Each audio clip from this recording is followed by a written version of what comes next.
لو دخلك عيان وانت في المستشفى مركب كانيولا من اي مستشفى تانية، مركبها في البيت، مركبها في اي مكان، اوعى تديله فيها اي ادوية او تتعامل معاها.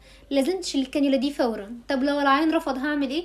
غطيله الكانيولا بتاعته، سيبها زي ما هي، وركب انت كانيولا جديدة باتباع قواعد مكافحة العدوى، سواء بالتطهير بالطريقة الصح، بارتداء الجوانتي، بكل حاجة عشان تركبها بطريقة صح وما تتسببلوش في اي خطر، لان انت ممكن تكمل فيها وتدي الميديكيشن وهي اصلا داخله على التهاب، فيها اي مشكله، فانت تكبر مشكله والمشكله بتقع في اخر واحد مسك الحاجه. فانت خليك في امان وخليك في السيف سايد، وركب انت الكانيولا بتاعتك باتباع القواعد الامنه لتركيب الكانيولا، وبلاش تيجي جنب كانيولا حد تاني مركبها.